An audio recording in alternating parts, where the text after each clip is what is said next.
The Lakers could not get the job done. They fall to the Knicks 112-108. Anthony Davis took the blame for that loss after the game, saying, quote, "I didn't do my job."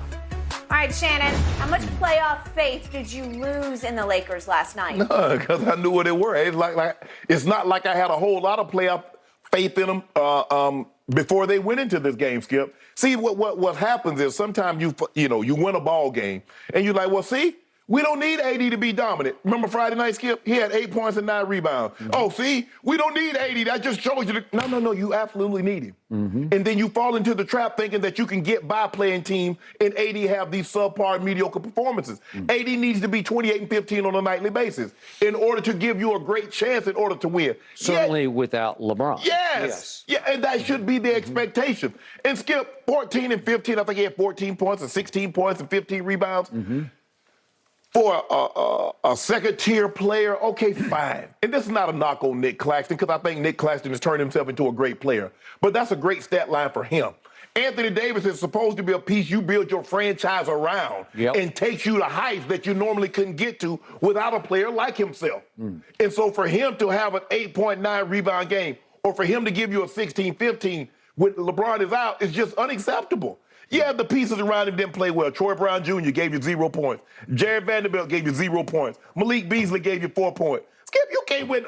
That was against the Knicks. Mm-hmm. Skip, no, hold on. I got the stats messed up. They got them. Okay. You got the entire game stats? Yep. I got from last night, not from Friday night. Yeah, from last night. Okay. What Troy Brown didn't help because he went 0 for 7 from 3 and 0 for 8 from the floor. Okay, what did Vanderbilt have? How many points? Was 1 out of 3 for 2 points. Didn't do much. He had 5 rebounds. Malik Beasley was 4 of 12 and 2 of 8 from 3 for 10 points. That's not good enough. It's not good enough. That's not good enough. Yeah. And then Anthony Davis gave you what he gave you. AD needed to be 28-15. Yeah. Not 16 or 14 and 15. That's not good enough, Skip. AD finished with 17 points, 16 rebounds, 4 assists. But I'm used to AD being when LeBron is out, taking the games over. Because he's going to get the lion's share of the shots, and rightfully so. D'Angelo Russell has been great. In his return, he's been sensational. I got no problems with him. I got no problem with Hachimura played well. Austin Reeves played well. Schroeder came in and played well. He had a couple of turnovers, but I need more from AD. All them other guys, the Troy Browns and the Vanderbilts and the Beasleys, they finding good, and they come and they go. Mm-hmm. But the one guy that can't ever go, that always must come, is an Anthony Davis. Yep. He almost was skipping and dying things on the come. That's what I need him to be. I need to be on the AD. I need you to be on the come, bro.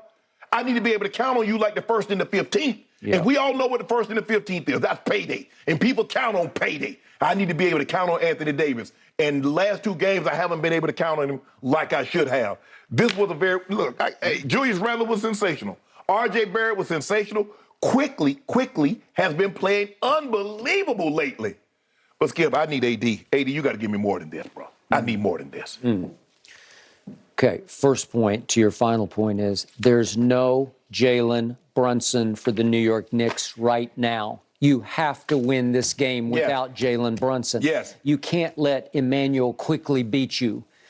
You can't let the Knicks without their star, their all-star. You can't let this happen at home. All right, to your point, here we go again. How many times have we talked about Anthony Davis on this show? Is he AD as in all day, or is he AD as in always disappointing? I lean toward the latter. You did win a championship, even though there was an asterisk on it because it happened in the bubble, but he did carry you to a championship. LeBron was great, but I thought AD was even greater than LeBron was through that run. So the move and the price that you paid to go get AD out of New Orleans and get him to Lakerland paid off because you got your championship. Now it's time. He's still in his prime, and there's no LeBron, at least for right now. It is time for him to step up and show you he can do this on a nightly basis. But to use one of your favorite phrases, he can summons it up here and there, but it's almost like unpredictable. It doesn't follow any pattern. Right. I don't know when he's going to summons it up. Maybe it's against Embiid at Philadelphia as he did a year ago, and he will look like not just a top 5, he looks like a top 3 player. What has Darvin Ham been calling him with a new nickname? He calls him Wilt, right? As in Wilt Davis, as in Wilt Chamberlain, because on a given night he can have Wilt-type dominance, right? Yeah. Okay, well, Friday night was the first bad sign because, to your point, he gets only 8. Toronto's dangerous, and you hold them off because on Friday night you get. Wait a second, you got 28 from D'Angelo. He has been sensational. And he went crazy in the 4th. He went crazy in the 4th. Schroeder gave you 23. Austin Reeves gave you 18. Hachimura gave you 16. You just keep going down the line of you got contribution upon contribution upon contribution on Friday night against dangerous Toronto, and you pulled it out. And I was on fire on Twitter because that looks like a basketball team that if you re-add a revitalized LeBron James to, you got about as good a shot at winning the West as anybody. Right. Because all of a sudden, we'll talk about later, but Denver's lost 3 in a row. They're not the same at this moment. We know Memphis doesn't have Ja for the foreseeable future. I don't know if he's even going to come back this year or not. Correct. Dallas it's down Luka and Kyrie. I don't know. The Clippers have had a little resurgence, mainly because Ty Lue is not playing Russ the way he used to play him at the start of this run. Okay, it's there for the taking because I do like all your little pieces, but the little pieces don't matter if the big piece just disappears. And last night felt like a disappearance to me. So what happened at the end of the game? Schroeder made a play. Schroeder is a closer for you. He will make late plays, like crazy great plays, and he makes a play. He gets loose for a layup that cuts it to 2 with 19 seconds left. And if we could see what happened after this, he blows by, and he gets the 2. Now you need to think about fouling. Foul immediately. Somebody foul. Okay. What is it? Fouling, got the ball. Wait, you got him. You trapped him. You got quickly in a trap right there. And you don't foul, and you don't foul. And you're lucky to get the foul call here because I don't even see where the foul call is. I'm not even sure they gave you a break because they're about to get a dunk to win the game. But Skip, the thing was you had 2 timeouts. Okay. Go ahead and take the foul with 17 seconds. All right. If he makes both of them, you get the ball, advance the ball. You have a trap on quickly under their basket. Yeah. And it involves Anthony Davis and Dennis Schroeder. They've played a bunch of basketball games in this league. They're not babies anymore, right? They know how you do this. And they're smart players to me. They get it. Okay? Number one, you have to slam the trap door on him where you just trap him and you're either going to foul him or you're going to turn him over. Right. One or the other. But it has to happen now. And they have to be shrewd enough. They have to be veteran enough to see, well, it's a 2-point game. If we're going to make them shoot free throws, we got to go make them shoot free throws right now so we have a chance to turn into a free throw shooting We're trying contest. to extend the game. Right? But you can't put Josh Hart, an ex-Laker who's got an axe to grind against you, and he's tough clutch, man. Right. You can't put him on the free throw line with 5 seconds left with 2 free throws and hope for the best outcome because it's not going to be pretty. Well, I would have taken my chance of putting quickly on the line, Skip, with 17 seconds. Okay. At least now I got 2 timeouts. I advance the ball. Either I get me a quick 2 or I take a 3. I put them on the line again. I take a time, get the rebound, take a timeout, advance the ball again. Okay. Now, positive news, silver lining to last night. You saw some of that? LeBron comes back, and he's not wearing his boot. Okay, that's a small positive because they say they're going to evaluate him next week. Okay, a week from today, right? Darvin Ham had a very interesting line after the game. Caught my ear. I love Darvin Ham after the games. He's really good. But this was very forthcoming. This is about LeBron. He said, it's also good for him to unplug a little bit. Not to be detached necessarily, but just mentally to get a little bit of calming to everything that's transpired over the year. It's not just about him getting healthy, meaning physically, it's about him being in a good place mentally and spiritually so we can get the best version of him when he returns. I love that because I kept telling you, It took a lot out of that man to go on that run that he went on to pass Kareem. And it wasn't just physically that it took out of him. It took a lot of emotion to go on that tear from December 30th all the way through that Oklahoma February City 7th. game. And to pass him, it brought him down because he gave you every last ounce. I don't think his foot and his ankle are very good, and he pushed them over the limit.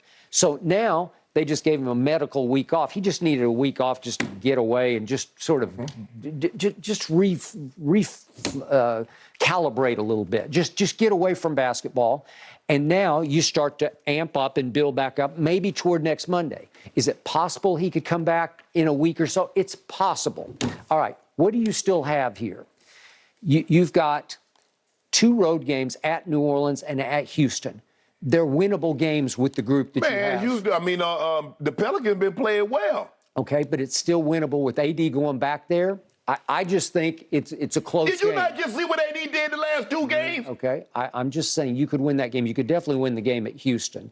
Then you come home for 5 straight games. So you got 5 more games at home. Dallas, Orlando, Phoenix, OKC, and Chicago. All those games without KD in Phoenix, obviously, they're all winnable. I don't know when Luka's coming back. I don't know when Kyrie's coming back. I'm just saying your roster is good enough. If you add LeBron back and he's revitalized, you got a shot to win the West. You just do. I don't care what you say, but you need to be, it would help you immensely to be the 6th seed as opposed to be in the play-in tournament. I totally agree. And you were on a roll toward that, and now you've blown home games to Minnesota a week ago Friday night and last night. Yeah. Those are games you just should win at home. Skip, AD missed 10 of 18 field goals, 4 or 5 free throws. Yep. And Mitchell No, I mean, Robinson. the killer is he makes 1 of 5 free throws. Yeah, he missed 4. Yeah, he missed 4. Yeah. Skip, and Mitchell Robinson and Isaiah Hartenstein They did. got you off your game. Okay. All right. Mitchell, really?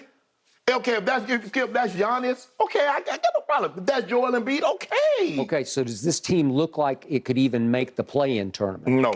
No. The way they played last night? No. Really? You're out on play-in? Skip. You just told me, say AD plays sometimes like a top 5 player. You tell me he looked like he was top 5. You tell me he looked like he was top 15 last night. In Toronto, Skip, 8 points and 9 rebounds. From a guy that gave you 55 and 17, a guy that's giving you 30, 20 ball games, he gave you 8 points and 9 rebounds. Okay. What could LeBron give you if he comes back fresh? Yeah, but still, with 8 and 9, LeBron can't give you 40 and 20. I'm just saying, the West keeps coming back to you. Unfortunately, you don't take advantage. And guess what? And we Michael Jackson, we moonwalking back. They coming down and we moonwalking on back. I got it. I don't see anybody just taking off except for Sacramento. They seem to be. It would be great as the team, as we do this, the West does that. That'd be, look at that. There we go. But they doing this and we doing that. Okay. But Friday night you won against Toronto and it looked like you were doing this. Yes. But see, I knew that was a false sense because people are giddy because AD had 8 and 9 and you won the game. But if you think, how many games you think you're going to win if your best player gives you 8.9 rebounds? Well, not that one. I mean, you came within 2 points of them late, but that was the end of that deal. Shannon, if you're scared about Tuesday and the Pelicans, just say you're scared. There you go. See, that you talking big. You talking real big, Jen. When you went on that like 8, 9 game losing streak, you couldn't say that. Well, we gonna see when Zion comes back. Yeah. After that 41-point rally from Trey Murphy last night, I'm feeling real good about tomorrow night. All right, guys. Aaron Rodgers, speaking of controversy and drama, do you think he's going to be the Jets' next starting quarterback? Let's get back to the NFL when Undisputed returns.